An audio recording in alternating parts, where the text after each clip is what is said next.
Good morning, everybody. I'm over on the West Coast, so it's a little still morning my time. Those of you that know me or have seen me before probably know that I've worked with Unique Venues for a long time, several years, probably about 12 or 15 years now, and have worked with Corey and Chuck and a lot of the team for quite some time. So one of the things that I really enjoy doing are these, webinars and educational events. I really think it's important to, share the knowledge. All of us are in different places in our, careers in terms of being marketing professionals. I'm 30, almost 38 now, and I remember, when I was just getting started, there weren't many resources out there. So I hope today you learn a lot. We are definitely experts at building, websites and content campaigns for venues. So I hope to impart some of that knowledge onto you. So um, a little bit about me, Corey mentioned I'm the strategic growth director at Unique Venues.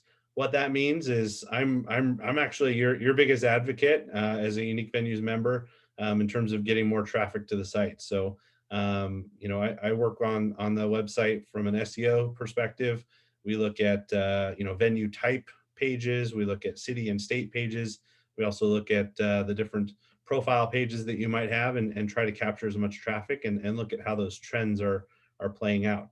I think you'll be interested to know, we were just looking at some data actually on Google Trends in the past few weeks that nationally traffic is significantly up in Google for things like conference centers and banquet halls and party halls and different event types. So we are seeing that traffic come through on Unique Venues, and it's really nice to start seeing that around the country. So today we're gonna take the wheel of the ship. You can see on my screen a picture of my little guy Declan. He's almost 2 years old. He was steering a ship at the playground the other day, so I thought this was pretty timely. If you're going through a website design, build process, or content development, wherever you are in that process, having a captain of the ship is pretty important. And so, we'll talk through a lot of the things that you need to have on your radar as you're starting that process or thinking about that process, particularly into next year. Maybe having a little more funding and ability to maybe look at a website redesign. So I would like to start with going over some of the kind of current best practices for building websites and for developing new content.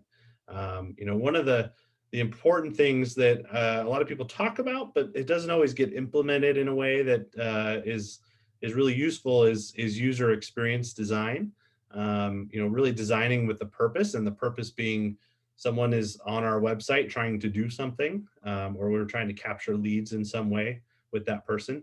A lot of times, I've sit in a lot of website meetings where design meetings where someone says, well, I don't like how that looks, or I don't know, like the color, or I don't know that I would do it this way. Well, it doesn't really matter what you think. It more matters what the user thinks and how they're going to interact. So this is a time where you get to look at data and listen and kind of be a sponge for different inputs and feedback from your user base and from people that you want to be using the website. Aesthetics are important. So, one of the things that has definitely been proven time and time again is, the look and feel of a website, the look and feel of your social media presence, the look and feel of, things that you're sending your clients or potential clients, all really lend a lot of credibility and trust. And I definitely have run across websites where you're like, I don't know that they have all their stuff together, so I'm going to pass. And we've probably all done that too. And so spending some time, investing a little bit in the design of a website is important. You don't want to just throw something up just to get it up and kind of move on from there. You want to spend some time with that. SEO and content is extremely important. Over the years, I've had a lot of people, maybe give me a call or send me an email and say, hey, we just built a new website. We're ready to do SEO. And I'm like, okay, that's great. We need to go back and rewrite all the content you just wrote. Maybe there's some changes in the navigation that we need to make from an SEO standpoint. How is your platform? Are you on WordPress? What plugins are you using? So a lot of the stuff that people think about after designing actually needs to be incorporated in the design process. And to that point, we're also doing the SEO pieces for humans, for people that are actually going to read the site. We're not just optimizing for Google. So that means, really taking some thought into the type of content that you're developing out and writing. Mobile first design is something we've been hearing about for probably 5 or 6 years now. About 60% of all website traffic to venue sites right now nationally is mobile traffic. You're at least at 50%. I can almost guarantee that. Most websites are mobile driven in terms of traffic, and Google's actually recently come out with some big updates in the last year in Google Search Console, which is the webmaster tools for Google, allowing you to look at how a page basically gets painted as it gets displayed to users for mobile and for desktop. So they look at site speed, and they look at how different third-party applications are interacting with each other and maybe slowing down the site or not. So there's a lot of things now on the back end that matter from a technical standpoint for SEO. So if you don't feel like you have a handle on that, that's an area where it does take a lot of kind of technical knowledge and understanding to kind of figure out what even to care about. And that's an area that we can help you with that. There's also a lot of great resources online. Unique Venues has some good SEO technical blog posts out there. So there's a lot of good resources, but it is something that can be a little daunting at first. Collaboration and data-driven decisions. A website design or a campaign build out is definitely something where there should be some collaboration. It can feel like it's a lot to do, and it is. And having a lot of people involved can help ease that load and also give you some new ideas. And again, going back to, I don't like that color, or I don't like how that looks. Sometimes letting the data drive those decisions is a good idea. And if you are starting to think about redesigning a site, there are some things that you could put onto the website, like Hotjar, which looks at heat mapping and looks at the different pages and how people are clicking through and interacting with them. That can be a really good way to understand how people are currently using the site now. There might be pages or things down on the bottom of a page that people are actually clicking more frequently than you think. So in a redesign, that might be something to kind of bubble up to the top and make more present. So, and the last thing, it's a fun process and it's an ongoing process. Every website that gets built, you kind of have to draw a line in the sand and say, okay, we're taking it live, but tomorrow there's going to be website updates that need to happen. So that is just the inevitable and something to expect. So Corey, I think you have a poll that we would like to put out there for people to kind of understand a little bit about what your website design and content management looks like, and who's doing that and what kind of resources are available. So you should see a pop-up here on your screen about that. Okay, so excuse me. Let's talk about stakeholders and desired outcomes. We all have a secret plan to rule the world, or at least to do something amazing when we are looking at a new website design. There's a lot of ideas out there. So one of the first things that I like to do is kind of say, hey, who are the people that need to have an input on this? Who are the main points of contact for a web development decision, or some of the technical people that need to be involved? And particularly if you're a university or part of a larger organization, a lot of times your website is driven by decisions that larger organization have made. They may be looking at a new design and you don't know about that. You may be constrained on the platform. I know in the university side of things, that's kind of been a reality for probably 10 years. So people are breaking away from that and starting to build their own sites. And if you do that, just kind of know that, the university is probably going to have some input on that. And you're going to have to work with them a little bit, whether it's figuring out how to redirect what you have or figure out how to integrate what a new site could look like as part of the university platform. So that's important to look at. Also, are there any other departments or vendors or other users that need to be considered in some of the decisions? And the outcomes piece is important because, depending on what stakeholders you're talking with, they all may use the site in a different way. If it's a technical person, that's managing the website, and they're on the technical team at a university or in a larger company, their considerations are going to be, well, how do we build something that's not going to take a lot of time and not have a lot of technical issues? A marketing person is going to have different needs. A salesperson is going to have different needs. Your customer service team or operations team are going to have different needs. So getting everyone together and really talking about, really, quite frankly, the customer journey of how they discover you, how they make decisions around, holding an event, how they book that event, day of operations, follow up, getting everyone in the room and talking about how they interact with that, all those different pieces of a customer journey, can really help you understand what pieces your website needs to have. All right, so let's talk about timing.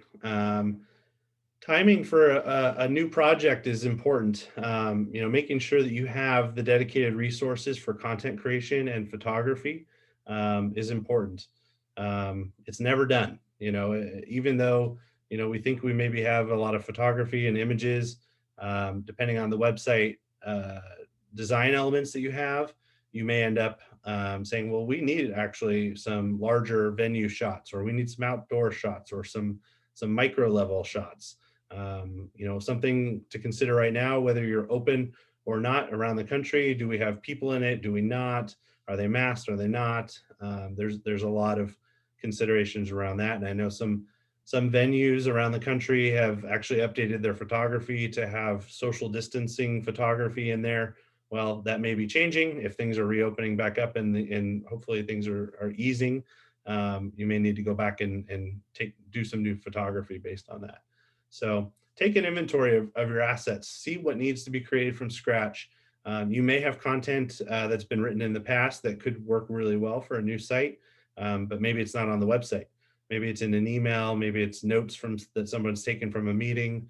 There's a lot of great ways to kind of collapse in your content. And again, bringing on all those stakeholders, they're going to know where that content is. And that can be a good way to expand it. The other big question is, who's going to create content, whether it's written content or photography or videos. Are you going to create it? Is somebody else going to create it? Are you going to have a contracted writer create it? Do you need to work with a photographer? If you're a university, are you going to work with student photography or a marketing department type person or an intern? So lots of questions there, and of course planning that out and having time to kind of get that in the queue is important. So the other thing to look at is what's happening after the site is up that might influence your development timeline. So, this could be things like seasonality or events that are coming up that you want to be a part of. So if you are a venue that wants to attract wedding clients, looking at the timeline of when people are booking weddings, if you're going to start a redesign now, that website should probably be ready to go by the starting of November, because we're starting to get into the winter season and engagements, and people start looking at wedding planning right into January. So look at the timeline of things happening in your seasonality and kind of your local area, and make sure that you're not overlapping in any areas that wouldn't make sense. And then, are there any major events that could impact the team's availability to collaborate? Do you have people that are maybe taking trips? Do they have family things going on? Are there any other big projects that are priorities? So it definitely takes more time, to build a website, build content out than you may think, and you want to make sure everyone's on board as much as possible. So taking an inventory of content, looking at the things we like, we don't like, and things we want in the future is a really good way to kind of start things out. What does the user need to do when they take an action on the site? This is something to really actually think about. What do we want people to do? Do we want them to fill out a form? Do we want them to call you? Do they want you to send you a letter? That's kind of a joke. What do we actually want them to do? Do we want them to get to look at booking a room? Do we want them to look in different places? And this can actually give you some conversion points that can be really helpful. Obviously, a conversion might be someone coming in and submitting a form or calling you or ultimately booking, but there's some assisted conversions that can happen. So if you decide that we want all of our potential customers to see this video that we just created that shows the space in an amazing way, that could be kind of an assisted conversion. And so we could say we're gonna not just look at conversions, but we're also going to track how many people are watching this video.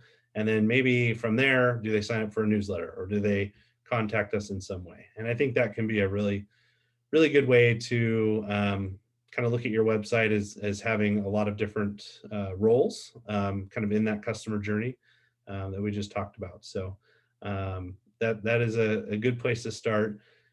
Also looking at what kind of content does a user need when they get beyond booking. Do they need a downloadable planning tool, for instance, a checklist?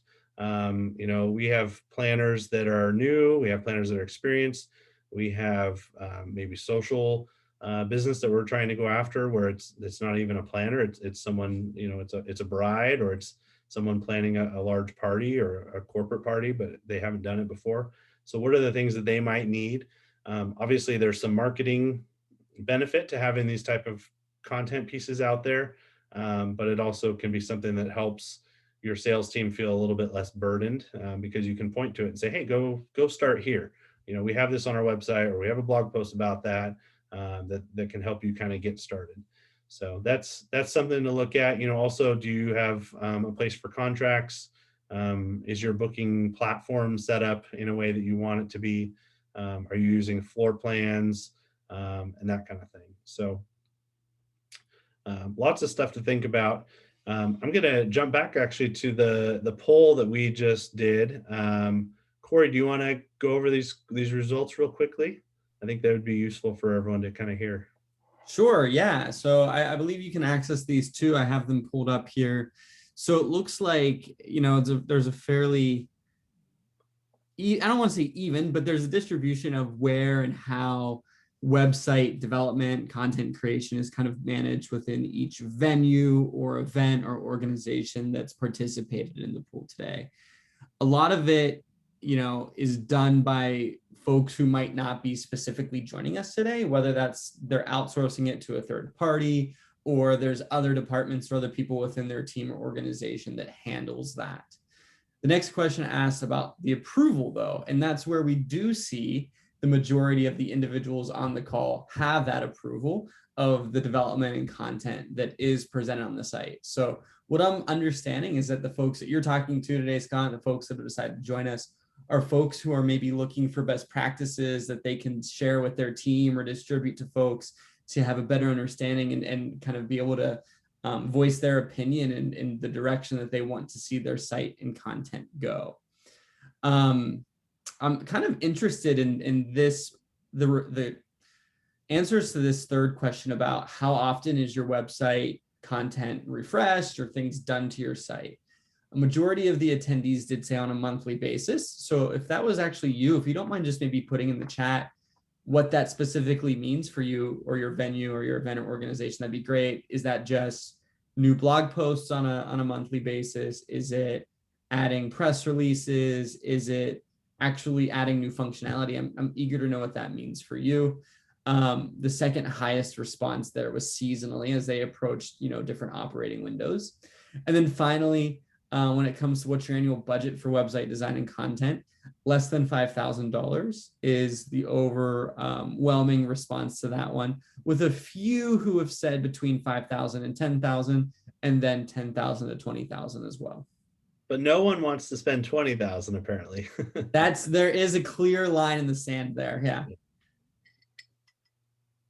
And it looks like we just got a comment. I'm a third-party planner and we update the website every time we have an event. Yep, that makes sense. So every time there's an event, you definitely want to put that information or pull a past events information, or maybe modify what you've shared about that.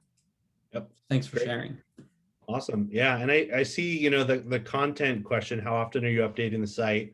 Um, some people say seasonally, some people say monthly. I do think there's a time for sitting down and looking at Google Analytics data and looking at your leads data and saying, hey, is our website content doing what we expect it to do? Has the blog posts that we've been putting out for the last few months brought in new leads or traffic that's doing things on our website? Are we seeing an increase in interactivity metrics, which would be time on site, pages per session, what are the next pages that they're going to after they view a blog post? So looking at all that can kind of help you understand if what you're doing is working. Whether it's a website redesign or it's a content kind of overhaul, those can be really important things to look at. So definitely worth putting some time on the calendar for that. um, so we also, noted from the poll that a lot of people here are not necessarily the ones that are going to be writing the content. So I want to talk a little bit about content creation workflow, because I think that would be useful for a lot of people. So it can be a little daunting. And actually, the photo I have in the background here is a tidal wave. It can be able to feel like a tidal wave, when you think about all the content that needs to be created, whether it's photos or written content or videos. And there are some good tools for managing that. One of the tools that we like to use is called Gather Content. They have a really nice way that if you actually have gotten through your website process around knowing your list of pages that you want to create, you can actually create those pages as kind of workplaces for people to go in and drop in content. You could put in the title tag. You can have sections for like the title tag. You can have a section for like a call to action. You can have a section where people can upload images. So multiple people can go in and gather content and start loading in their pieces. And that way it's all in one place for that specific page. And so that can be a really good way to organize everything, and allow multiple people to collaborate. And there's tools like Basecamp and things like that, but Gather Content's nice because you can actually customize what fields you want people to fill in. So if you've created a wireframe, for instance, you could build out block content pieces for each area in the wireframe that need 200 words or a headline or something like that. So it starts to make it a little more real for people to see, and start to kind of get an idea of what the site's going to look like with their content. So that's a really good tool that I like. We also talked about a little bit about the word website platform that you might choose. WordPress is obviously a pretty good one. Start thinking about the plugins that you might need. There's some good 301 redirect plugins that will allow you to move your old content to the new. And the big one really for everyone to kind of put on your radar is Yoast. You may be using Yoast already, but Yoast has some really good tools that can help optimize your site. And there's also some bulk update tools for the SEO pieces. So makes things implementing it a little bit easier. And Scott, I whenever we do send a follow-up from today's session, maybe we can include links or a reminder of some of the things you mentioned in that follow-up email too. Yeah, absolutely. All right. One last thing to kind of look at here with the inventory of content, who's going to kind of own the design direction process. So, a lot of website design companies, or designers kind of have their own style that they might use, and I almost think it's more important to find someone that has the style that you like, or that you want to go with, than it is to find the person in the beginning. Uh, and so with that, sometimes getting a few different designs from different people can be a good place to start. So if you are starting to do a website redesign, start taking some notes of websites or elements of websites that you like. You're going to be asked, can you give us some inspirational websites that you like? And so I know a lot of us see things that we like all the time and maybe can say, oh yeah, I'm going to remember that. But, actually start taking notes and say, on this page, I like this, maybe take a screenshot of it in case it changes. But that can be really helpful just for, helping a designer kind of understand the style and kind of the look and feel that you're thinking. but don't necessarily box them into just that. You obviously still want to allow them to design something nicely, and again, let some of the data kind of drive some of those design decisions. Okay, let's talk about functionality. So, um, one of the big questions that comes up in a web design or even content development process, let's say you're adding a new page to a site, or building out a new site. We really need to think about what does this site or certain pages need to do. Does it need to take a payment? Anything that involves like a third party application or third party integration is a little more complex. Things have gotten easier with integrating those, but it definitely is something that can impact the cost and the timeline of designs, of a new site design. It's not too hard to integrate, a payment processor for taking payment, but it is something that takes a little back end development to do. The other thing to look at is, do people need to be able to book a room or book a space, or maybe integrate with something like Event Guru software, which is part of the Unique Venues family. Those integrations or those things that are kind of interactive for people, you have to figure out if that's something that needs to get embedded on the site. Do we link to it? Um, do we have any control over the design that is embedded? Those are all things to really look at up front, so that when you do look at design, you understand kind of what potential, not roadblocks, but hiccups could come up with, if you are doing some integration of third party pieces. Also, contact form. How the length of a contact form is a really important to consider. Um, I remember, well, this was probably 10 or 12 years ago. I worked with a company that was a bank, and they were looking at their mortgage application, and it was this giant page. You had to scroll down. It had all these fields, giant boxes. They're asking for your social security number and all these things, and they said, hey, we're sending a whole bunch of paid traffic to that page, but no one's doing anything. And of course, this was 12 years ago, and I remember thinking, well, that's a lot to ask for people, a lot to ask from people, and it looks like a lot of things to do and fill out. It's going to take them an hour, just to fill all this out. So can we shorten this up? Can we maybe break it into 2 or 3 pages? And this is a design element that you probably see on contact forms now. If you're filling out something that requires a little more information, it shows you're a third of the way done. Maybe there's a green bar that shows the progress. Maybe there's a number of questions answered out of so many that are existing. Those are things that can help with conversion rates, and can also help the user experience just feel a little bit better. Also, with mobile, seeing a giant page with a whole bunch of questions about your venue, and how many people, and when are your dates and all that stuff. If someone's on their phone, that might be a little hard to fill out. So collecting uh, smaller amounts of data that are still going to be useful on a mobile device for a mobile form is a lot of times the better way to approach it than to just use the same form than you might use for desktop. So definitely something to consider. And it looks like Corey just released a new poll on here. So if you have a few seconds there, take a look at that. Just kind of taking a look at some of the services that are out there, and if you're interested in learning a little bit more about those. All right, so continuing on the capabilities piece, the functionality of an internal versus an external user. I was just talking with a university a few weeks ago, and they were doing a website redesign and looking at wireframes, and one thing that was really important was a clear place for internal users to go so that they could book. And that needed to be very prominent in the design and very prominent in the navigation.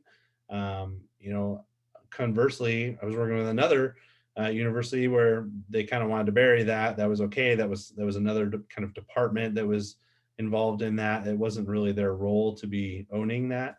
So, depending on what your needs are, and your internal versus external users need or kind of expect, that's something to look at, your functionality and design.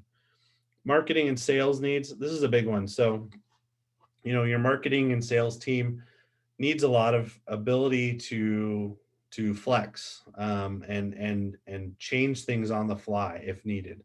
You know, an A/B, you know, testing environment for landing pages, for instance, might be something to look at.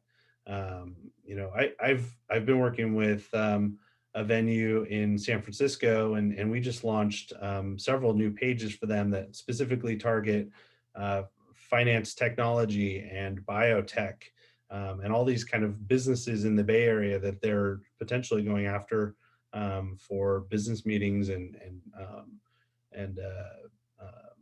board of directors meetings and things like that. So being able to roll those out in kind of a templated way is something that is nice to have if your marketing and sales team wants to do that. So that's something to build into the design process.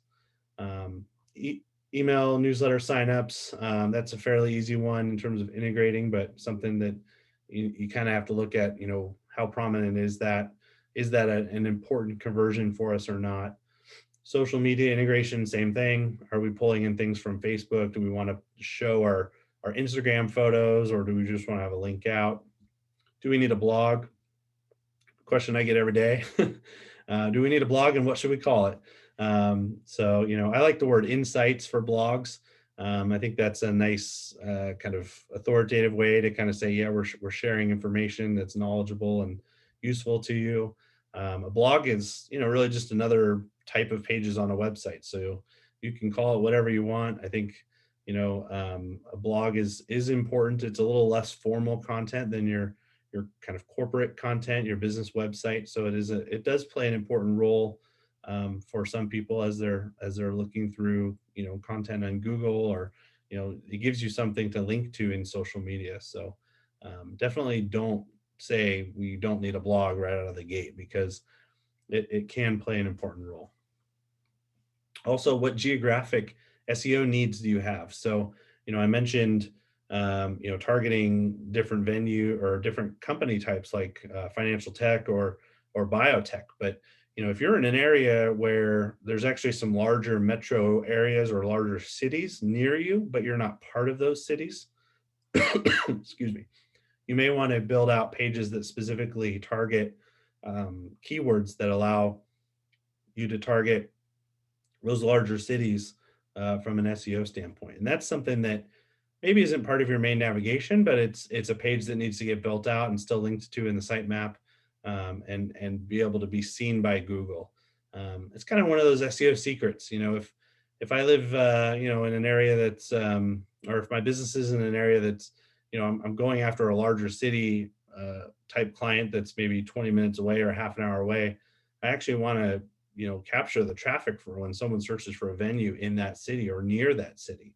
So building out pages, maybe a template type for those pages, can allow you to do that, and that's very competitive. It also then gives you a way to have a landing page for a Google ad campaign, for instance, and it could also give you some content to share on social media. What about a chat function? Do we need one? We see these on websites now a lot. It really is another conversion point, right? So someone can pick up the phone and call you. They can do a click to call on your website. They can submit a form. What about a little chat bubble on the bottom? Do we need that? I do think they are important. It might be something that only shows up on a desktop and not mobile. Some of them have automated prompts that you don't necessarily need a real person to be managing it. Others have apps that allow somebody to actually see a chat as it comes in real time on their phone. So you could have a sales or marketing manager see things as they come in and be able to answer those questions. And I do think that there's definitely a case for that. People are looking for instant feedback on whether a venue is available. And if you can do that through chat, then that's a really good way to maybe capture something that a competitor is not going to be able to capture. Also, my favorite quote of the day: "We saw this on a website. Can we do it too?" Yeah, you probably can. Do you need it? Are people going to use it? And is it cost effective? Those are the things that I would question back with. But yeah, I mean, ultimately, you can do anything you want. You just have to find a way to do it and see if it's truly a need that your website needs. Okay, let's talk a little bit about wireframes. Um, a wireframe is not the design of the website, but it's really the weighting of content, images, different section blocks, contact points, navigation pieces. I've got two examples actually up here of some wireframes that we've recently created for some unique venues clients. And you can see it kind of gives different places where the content's going to live. It gives us an idea of how large the images need to be. It shows us where the headlines are going to be, where call to actions are going to be. It seems simple, but if you start looking at your content inventory and you say, okay, well, we have 7 page types that are going to exist. We now need wireframes for all 7 of those pages. Starting to look through that and build those out is a really important step. So, these can be templated designs or individual pages. This also gives you a good place to start looking at your call to action language. Do you say click here, learn more, visit us, contact us, book now? I mean, there's so many different things you could try, and that's a good discussion to have, and maybe even something to look at trying on your existing website before you go through a design, and see if one does better than the other. Also, static versus dynamic content decisions. So, are there pages on the site that are going to need multiple photos for a carousel, for instance? Are we changing out the photos seasonally so people can see what the venue looks like during the summertime versus the wintertime? That's going to help you kind of come up with an inventory of the content needs that you might have from a photography perspective. And again, with the image side of things, are we image heavy or are we content heavy? What is available? Do we have a strong writer? Do we have a strong photographer? Do we want to really show the space with photography and let people reach out to us for the actual details?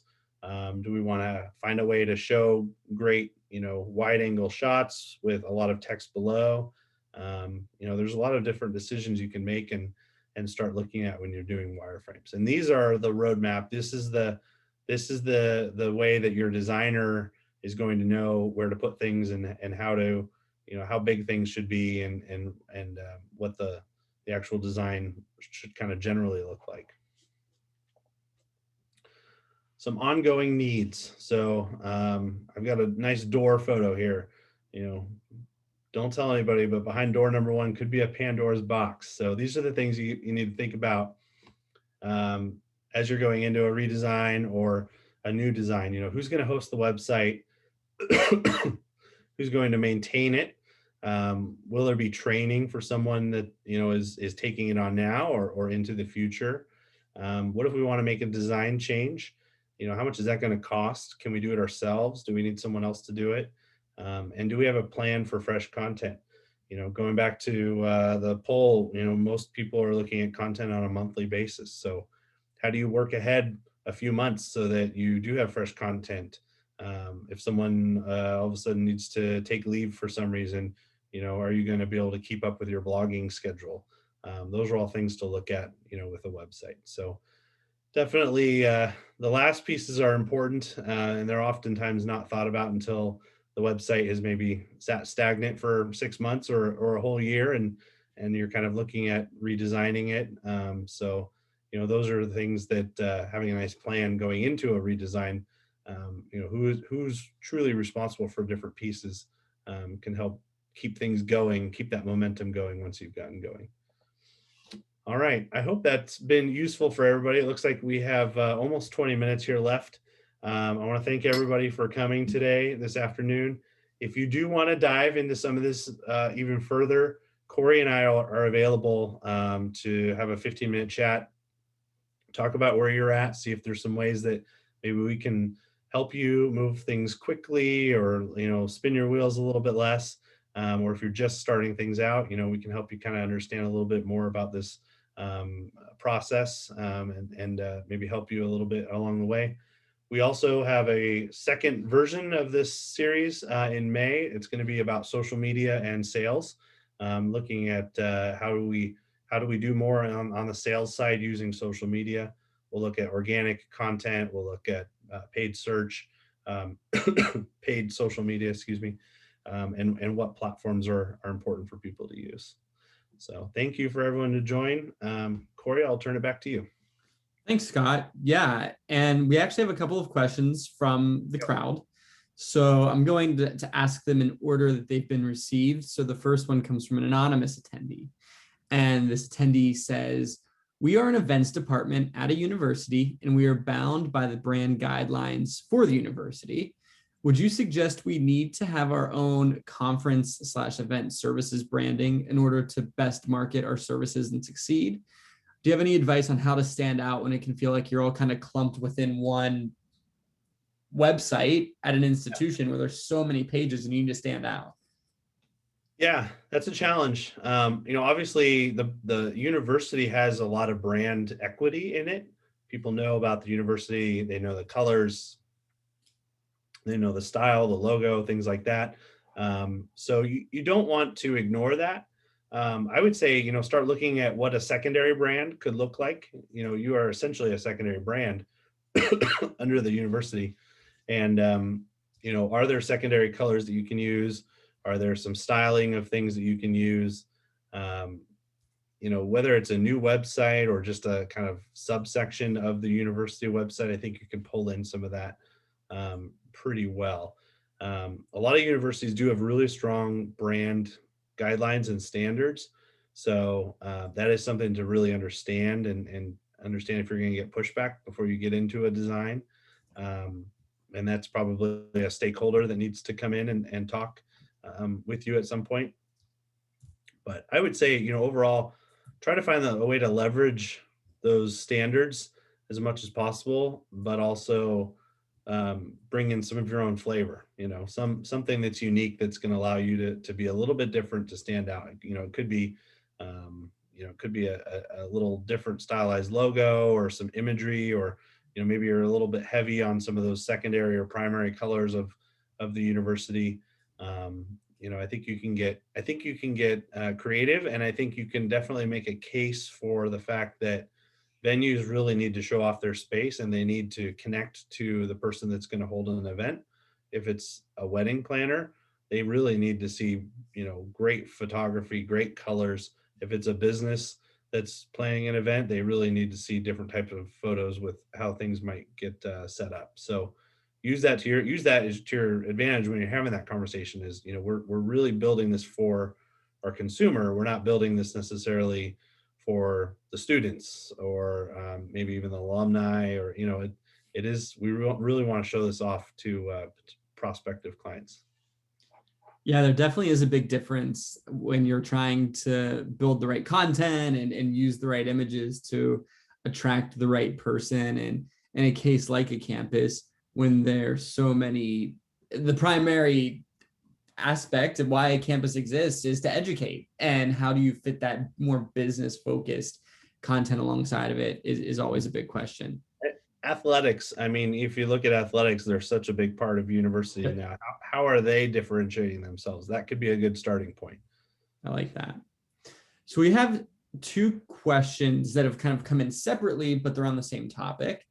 And it's about prices for certain aspects of website development and redesign. So this question encapsulates both of the questions. So I'm going to read this one to you, Scott. If it hasn't already been discussed, can a dollar range be given for different levels of web design?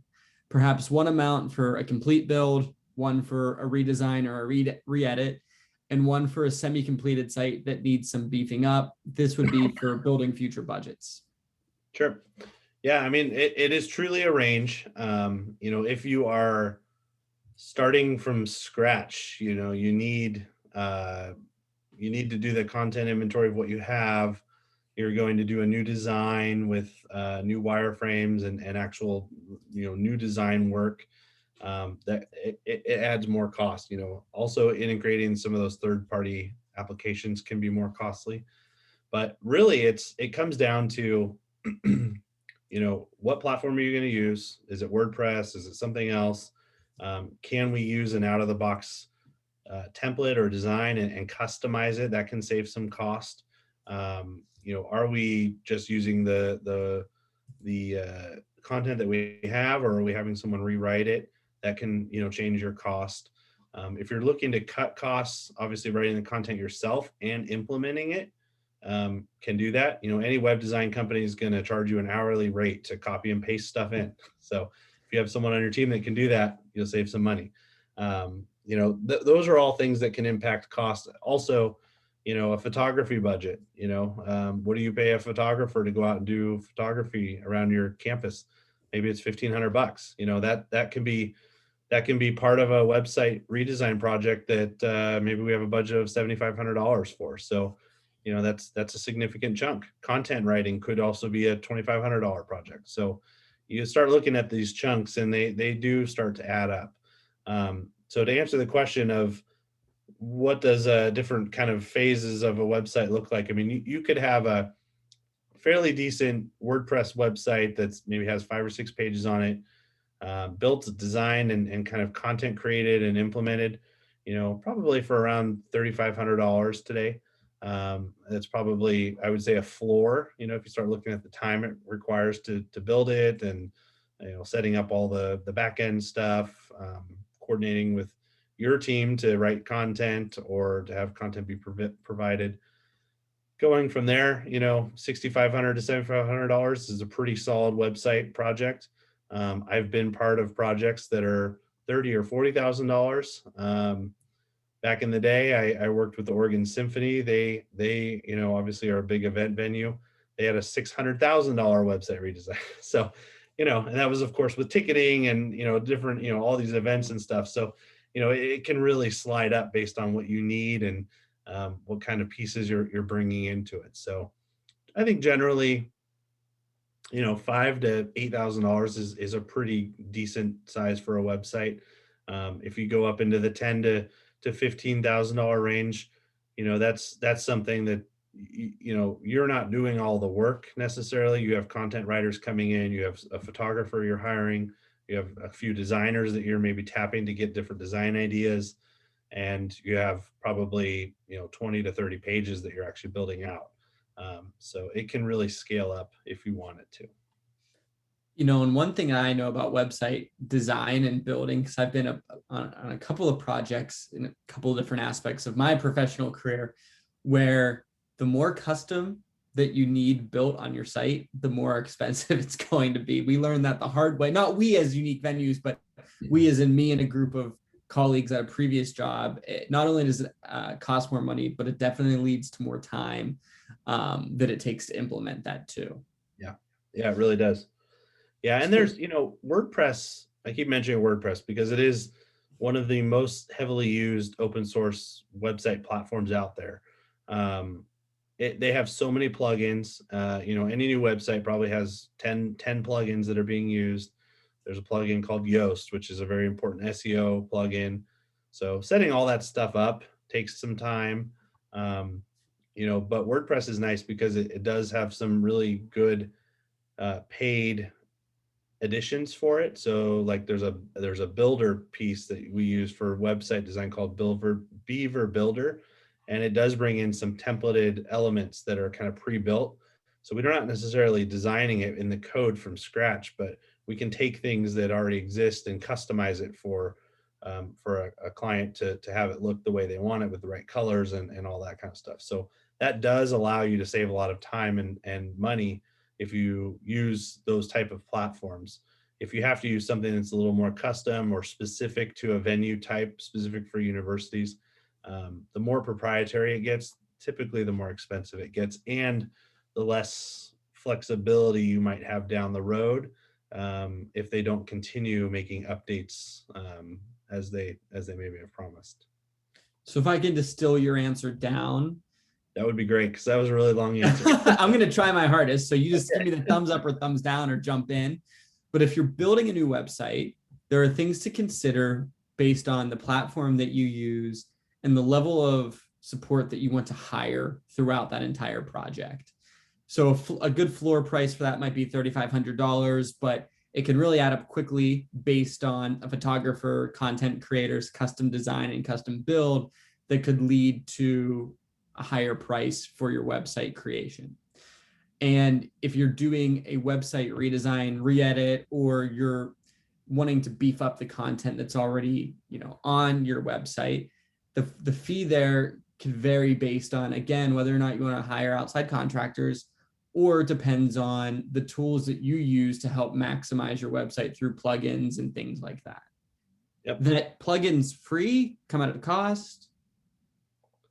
Plugins can be free. A lot of plugins are free. Implementing them or using them, that's a someone needs to do that, right? So you're going to pay a little bit for that to happen. The maintenance of the website, maintenance of the plugins, maintenance of the security, those things are all very important. Particularly if you're a university, you may have to get approved plugins list. Mm. We just had a client that we worked with where we had a list of all these plugins, and the university came back and said, "Oh yeah, we're using that over here, and that's okay, and we already have a solution for that, so you don't need that." And oh, this is a new one, we're going to have to approve it. So that is something that you may have to look a little bit ahead on to get things approved. Security concerns, perhaps. Yep. Here's another question from the chat. Alex writes, we are about to launch a new site and hitting launch has been daunting. We were told to just launch it and we can make changes as we go to drive traffic to certain areas. What advice do you have about hitting that launch button and pivoting as needed? You obviously want it to look good on launch, but you do have to draw a line in the sand. So, if you feel like the page design, like the template design pieces are there, your most forward-facing important pages are there, then go ahead and launch it. You can always add to it, add sub pages, subsections, add other sections to a page that exists. There's a lot of, or I guess, reason to get a website just up and going. And I will also say, from an SEO standpoint, if you wait to launch content, it's just taking more time than for Google to see it, and your rankings are not going to show up as quickly as you might expect. So, delaying a website launch because we're not quite ready may make sense. But if you feel like, okay, yeah, we can roll this out, as it's going, but we have a really nice initial place for people to land, that's a good scenario to have. Yeah, the word that I use, and I don't even know if this is a correct term to use, but I like to say that it takes a while for the content to marinate, to be picked up and to be seen by these search engines, and to tie keywords and allow the algorithm to kick in and figure out, okay, this site is going to be appealing to this kind of audience and this kind of person looking for this. Yep. Yeah. Yep. Yeah. That makes sense. Yeah. All right. I have a very specific question, and I don't know. This is for you, Scott.